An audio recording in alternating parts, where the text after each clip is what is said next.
الحمدللہ وحدہ والصلاة والسلام علی من لا نبی بعدہ اما بعد فاعوذ باللہ من الشیطان الرجیم بسم اللہ الرحمن الرحیم للہ ملک السماوات والارض یخلق ما یشاء یہب لمن یشاء اناثا ویہب لمن یشاء الذکور۔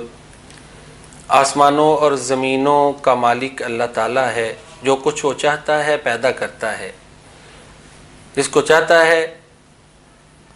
بیٹیاں ہی دے دیتا ہے اور جس کو چاہتا ہے بیٹے عطا کرتا ہے، اور جس کو چاہتا ہے بیٹے بیٹیاں دونوں ہی عطا کرتا ہے، اور جسے چاہتا ہے بانجھ اور بے اولاد رکھتا ہے۔ اولاد دینے کے حوالے سے بطور مسلمان ہمارا یہ ایمان ہے کہ یہ اللہ کی مرضی پر منحصر ہے، جس کو چاہے اولاد دے، جس کو چاہے محروم کر دے۔ ہاں، اس حوالے سے چونکہ پیارے نبی کریم صلی اللہ علیہ وآلہ وسلم کا فرمان ہے لِكُلِّ دَاءٍ دَوَاءٌ، ہر مرض کے لیے دوا ہے۔ تو جو لوگ بے اولاد ہیں، جن کی اولاد نہیں ہوتی، ان کا مختلف شعبہ طب میں علاج ہے، طب یونانی میں بھی ہے اور ہومیوپیتھی میں بھی ہے۔ تو آپ کے سامنے چونکہ ہومیوپیتھی کے ساتھ میرا ایک گہرا تعلق ہے، وابستگی ہے، تو اس کے حوالے سے جو میرے تجربے میں ہے کہ جو بے اولاد لوگ ہیں،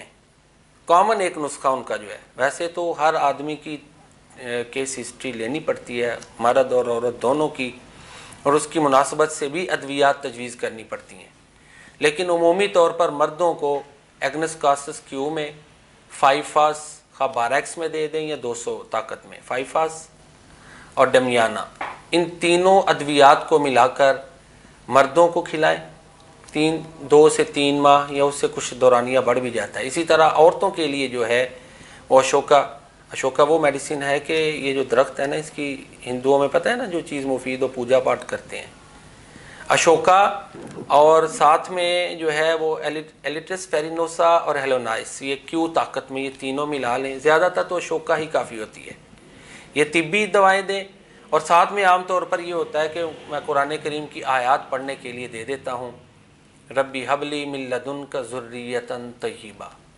ربی حبلی من الصالحین، یہ دعائیں پڑھیں تو جو بے اولاد حضرات ہیں انشاءاللہ العزیز اللہ تعالیٰ ان کو اولاد کی نعمت سے فیضیاب فرماتے ہیں۔ ایک عرصے سے میرا یہ مجرب نسخہ ہے، اور جو ہے وہ بہت سے لوگوں کو اللہ تعالیٰ نے اولاد کی نعمت سے نوازا ہے، تو میں نے کہا یہ بھی ہومیوپیتھی کے حوالے سے بھی جو ہے وہ آپ کے ساتھ شیئر کیا جائے۔ ہاں، یہ کامن نسخے ہیں، جس طرح کہ میں نے شروع میں بتایا کہ پھر بھی بعض دفعہ طبی کوئی ریزن نہیں ہوتا، اولاد نہیں ہوتی، وہ اللہ کی مرضی ہے،